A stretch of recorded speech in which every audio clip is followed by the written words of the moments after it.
It's a Minimalist Monday edition of Optimal Living Daily, episode 1130, Understanding the Poetics of Space by Victoria Vargas with rowdykittens.com, and I'm Justin Malik.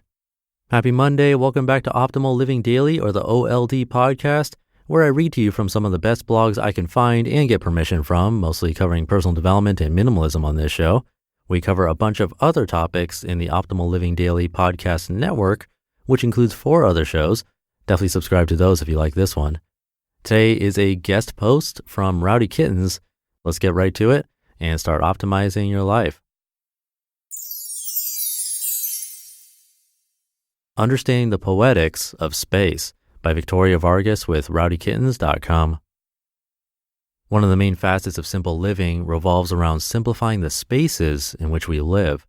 Purging our excess stuff and decluttering our homes is a first necessary step to simplifying and freeing our lives for what matters. Getting rid of the material things that don't serve us often brings the realization that we don't need as much space in which to live. Downsizing to smaller digs is typically the next logical step. So there you are. You've purged all the excess stuff you warehoused in your home for years, and maybe, hopefully, even downsized to a smaller residence. Now, how do you make your space home, one that supports your simple living goals? Unfortunately, or blessedly, there's no single formula for creating a sense of home in our dwellings. I've long been interested in how our surroundings affect us emotionally, physically, and spiritually. Why do some spaces seem to feed us while others deplete us? Why do some spaces make us feel supported, relaxed, and happy, while others make us feel vaguely or acutely uncomfortable, restless, and drained? Why are some people in absolute bliss in a bare room with white walls furnished only with a table adorned with a vase and single flower, and to others this feels sterile and bleak? Why do some people feel claustrophobic in small, cozy rooms with walls covered in bookshelves and artwork, while others feel exposed and vulnerable in large rooms with soaring ceilings? With everyone I've talked to about this, it always seems to be visceral, an inexplicable, instinctual feeling, either positive or negative, that is evoked when in certain types of built environments. But just as interesting, it also applies to our feelings in different natural settings. Some people are drawn to the open expanse of the prairie, while others feel skittish and exposed. Some, like myself, prefer the soothing shelter of mountains and forests, while others prefer the dynamic action of the ocean. Some people are more comfortable in small towns, while others seem to literally need the energy and density of a large city. It makes me wonder if our environmental preferences and needs are coded right into our DNA. Is it possible that we each hold some level of faint ancestral memory as to which types of environments we need to inhabit to thrive? Size of dwelling, however, seems to be more about personal wants than needs. One does not need a large house to thrive. If this Great Recession, peak oil era, and global warming data have taught us anything, it's that we need to live smaller and walk more lightly on this earth. Thankfully, the overconsumption pendulum is swinging back to a saner and more responsible way to live.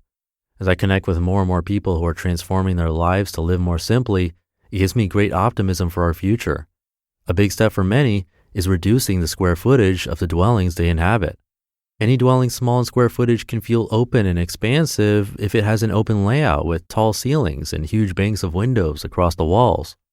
I've experimented quite a bit through the past 10 years with home sizes, room sizes, furniture scale and arrangements, wall color, fabrics, and artistic elements. And I've finally come to identify those pieces that together form the supporting refuge I need in my home. What I've also come to realize is that what works for me often wouldn't work well for someone else. What makes a dwelling a home is deeply personal. Alain de Botton, a modern philosopher, delves deeply into the relationship between our emotions and our built environments in his book, The Architecture of Happiness. In one of my favorite essays in the book, he writes, quote, "The house has provided not only physical, but also psychological sanctuary. It has been a guardian of identity. Over the years, its owners have returned from periods away and, on looking around them, remembered who they were. Along the stairs, small still lives of eggs and lemons draw attention to the intricacy and beauty of everyday things. On a ledge beneath a window, a glass jar of cornflowers helps to resist the pull towards dejection.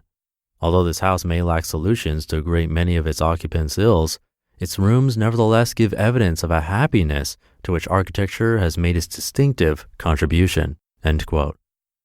Our built environments have a profound effect on us, it's clear. So in our haste to declutter our spaces, downsize, and simplify our lives, let's not throw the baby out with the bathwater by unequivocally equating simplicity with austerity or any four walls with a home. Instead, let's each take the freedom gained from the purging of too much stuff and too large of spaces and use it to create our true home, one that supports and nurtures us and reminds us of what we value, who we are, who and what we love, how we wish to live our lives, and just as important, that which we find beautiful and inspiring.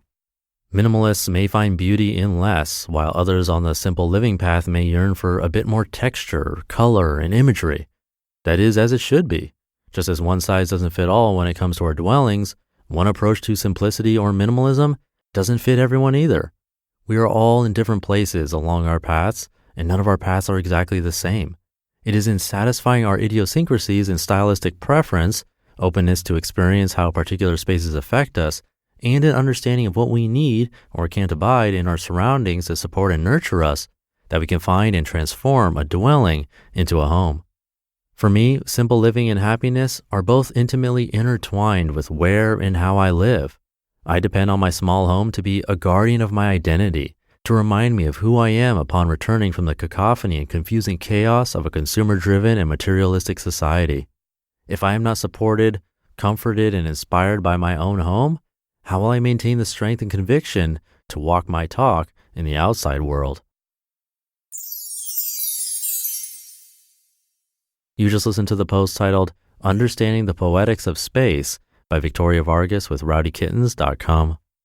I think that addresses a super common question that I hear in minimalist Facebook groups, mostly about being a minimalist and not wanting to have bare walls and no decorations. Hopefully that sheds some light on the topic for you. And don't forget, I'll be giving away another book to a random person on my mailing list soon.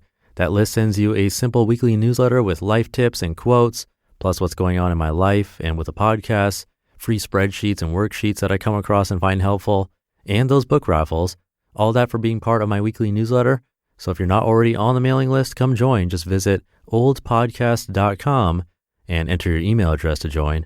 Or if that takes too long for you and you're in the United States, you can text the word optimal to the number 44222.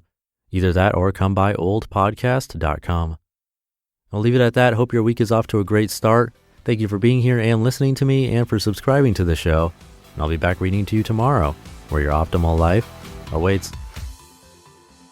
Hey, this is Dan from the Optimal Finance Daily podcast, which is a lot like this show, except more focused on personal finance.